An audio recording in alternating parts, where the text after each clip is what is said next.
Okay, so let me take this in real quick. We do have two people showing up in this reading in the reverse. The Page of Swords, which is often an air sign, so Aquarius, Gemini, Libra. And then also the King of Cups, who is a water sign, so Cancer, Scorpio, Pisces energy, and they're both in the reverse and they're right next to each other. So I get this feeling like they may be working together against you, or they may be working together and you're like a third party to them. So it could be in relationship. You could be the person on the side and you don't know it, but more so, like the Page of Swords energy is young, is very young. So this could be a child, and then the King of Cups, an adult. So you could be seeing somebody who has a child, or it could be your partner if you have a child with them. But also I do see this dynamic at work where it's like you're working with someone maybe over a project you adore, or you are working with a project with two other people and they see eye to eye, but you don't see eye to eye with either of them. And the thing is they're in the reverse, so they're not working in their highest energy. They're actually working kind of in a conniving, deceitful way. Like the Page of Swords, might just call you names and be really immature and, be like, oh, are you a slowy slowpoke? Like that is what a 5-year-old would say. And we're working at a corporation. So, this Page of Swords you could find really annoying. And then the King of Cups energy could be really moody, could be emotionally all over the place, could be really like, oh, I love you, you were such a great person, and then flip on you the next minute and be like, why don't you care about me? You're never there for me, Yeah, the King of Cups, they're moody people. They're very, very moody, and the thing is a lot of times they don't see it and they don't get it that they're being moody because they're just kind of ebbing and flowing with the tides of their emotion. But the reason why these two are the first thing I focused on is just what is around them, what is around them here. We have Death, 3 of Pentacles reversed, the World, and 6 of Cups. And so you're going to have to make some decisions. You're going to have to make some decisions on how much influence they have in your life, how much influence they're going to have in your future,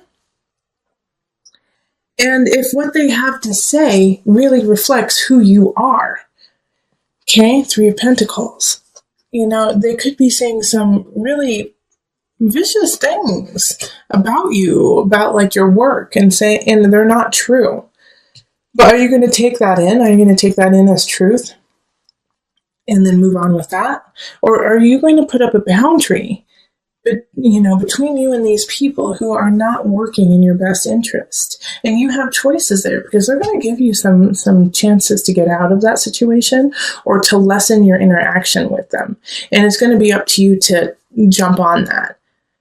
Instead of, I do feel like some Sagittarius people are going to feel like they have something to prove, like they can handle these two.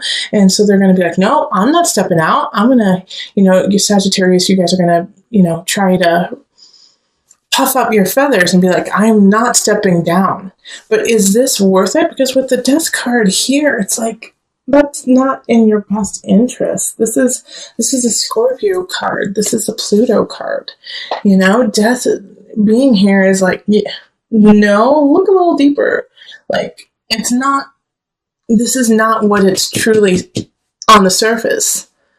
Even though you're working with them and maybe you can make a lot of money, even a bonus or whatever, look underneath that and see it for the truth that this is just a little immature baby and that this is an overgrown baby. And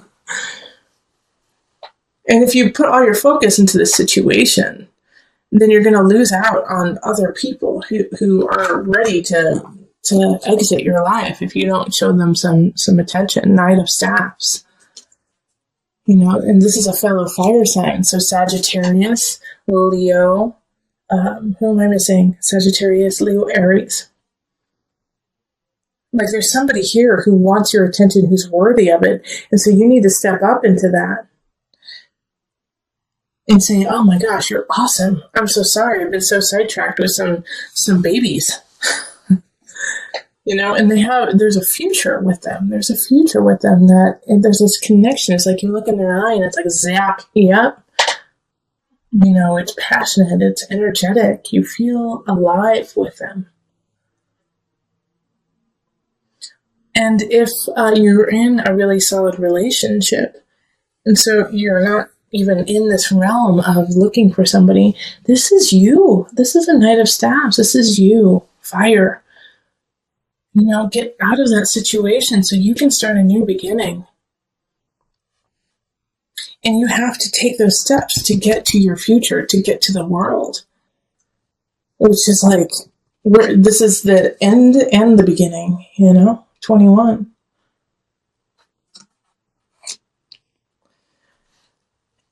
And I love that the world right here is linked with the Wheel of Fortune, okay? Like you have to see the Knight of Staves is turning their back on all of this.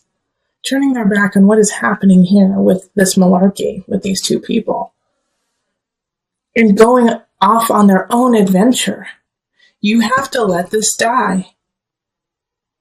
Okay? So that you can come down to the Wheel of Fortune. So that you can come down to your Jupiter, your expansion. We also have the Three of Cups, and this is linked to the World and Wheel of Fortune, and also the Three of Pentacles, too. And I can totally see why it's linked here, because you have to, once again, create that boundary, because they're going to try to sway you out of your future, these two people. They're going to say, no, you can't do it. You're not worth it. You need us. You need us to be successful. And you can't take that in. You have to let that go in order to get to your joy and your Wheel of Fortune and your celebration. And I do want to put a spin on this too, that it's not just work. I do feel like for a lot of you guys that it's going to be in a work situation, but this could be in a family dynamic. Like this could be sisters, a sister and brother. This could be mother, father, who are just breathing down your neck on what you need to be and who you need to be and what you need to do. So just pay attention to if you start to feel smaller, if you start to feel like, well, I can't do it. No, I'm not good enough. Figure out, take stock in that and be like, where did that come from? Where did that self-doubt come from? Who seeded that within me? Bing, bing, bing, bing, bing. Page of Swords, King of Cups. This could be a spouse and a child, This could be your husband, wife, and your son or daughter. Not saying that they're bad and that you need to cut them out, but you do need to sometimes create boundaries even in the family setting so that they do not rule over your soul. Okay, so we're going to pull from the Mother Wisdom deck for some added guidance. Mountain Presence. The same cards keep popping up in the Mother Wisdom deck. I'm pretty sure another sign got this. Mountain. All right, let me read you just a tidbit from it. But stay strong like a mountain. And presence. This really speaks to also the collective reading of looking forward. Children live like the Buddha. For them, the present moment is the only moment. They embrace what life offers breath by breath. One moment a child may be awash in tears and the next chasing a butterfly. With each experience of the present, we too have the opportunity to be more fully alive. Where are you in the here and now? Are you worrying about a note that came home from your son, or have you escaped into a fantasy of another kind of life? If so, Mountain asks that you return to the present. Presence gives us a much-needed still point. Shifting seasons and fleeting lives circle Mountain's immovable mass. Her sure center serves as a world axis connecting the earthly plane to the heavenly realm. Around the world, mountains inspire worship and demand mindfulness. When you draw this card, let presence become your practice. The ascent of mountain's steep slope serves as a walking meditation. If you are not present, you will slip and fall. If you fixate on conquering the peak, you will miss the flowers along the trail. Cultivating an awareness of each step allows anxieties to drift away. By the time you reach the top, a rarefied silence will quell any lingering agitation. Poised between heaven and earth, this is the best place to fall in love with presence, your own divine beingness that exists only in the now. Okay, but we have the Queen of Pentacles, and they're, the center of the remainder of November. So this is an Earth sign, Virgo, Taurus, Capricorn energy. And since I picked this extra card, the gift, I really feel like they're a gift to you. They're going to kind of help you in connecting yourself to a new beginning, a financial wealth beginning, something that, could create a new future for you. But however, the only way that this is going to come in is if you don't stand idle with fear. Okay, the Nine of Swords is looking at fear, taking it, being right in front of it and dealing with it instead of standing frozen. Don't freeze up, unless you're planning, take time to plan. I love planning. I have a lot of Virgo. But the Nine of Swords is like, you can't freeze in the face of fear. And the Queen of Pentacles, I think, may be offering you a situation, a new job, a new relationship that will lead to a plethora of abundance. But you have to take the first step. Nine of Swords. Even though you're scared, you're going to have to quit that job. Even though you're scared, you're going to have to finish that project and move on. Ten of Swords it's an ending. There's something happening in career and work. And if you listen to my November reading for you, then you would have known that I focused a lot about work and relationships within the work environment.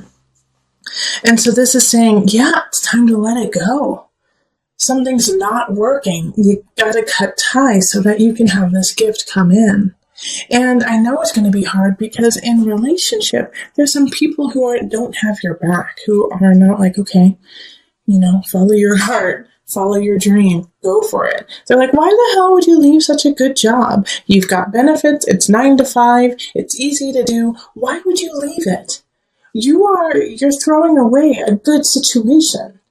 And, there's always going to be somebody who's against you. There's always going to be somebody who's against what you believe and what you need to happen in your life.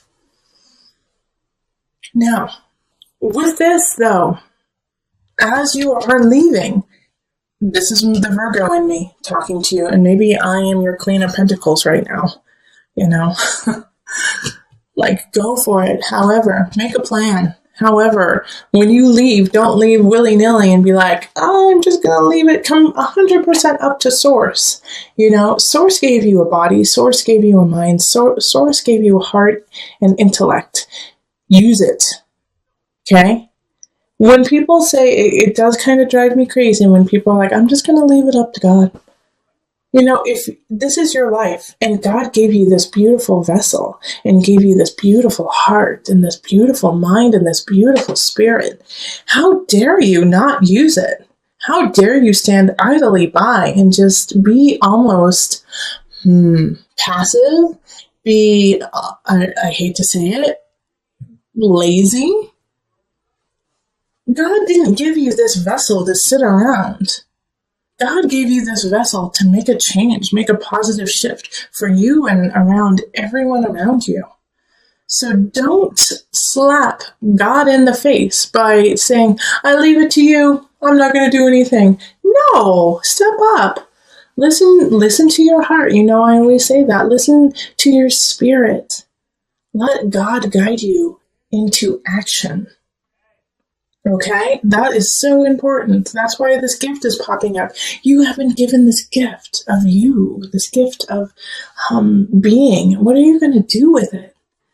Because you have a new beginning happening, but if you're too scared to look it in the face and actually take the first step forward, it will be taken away from you. All right, so let's call on the angel cards just to wrap it up and bring it all together. Archangel Michael. Yeah. All right. You're working very closely with this powerful archangel who's protecting and guiding you through this situation. You have guidance. You have protection. Go for it, Sagittarius.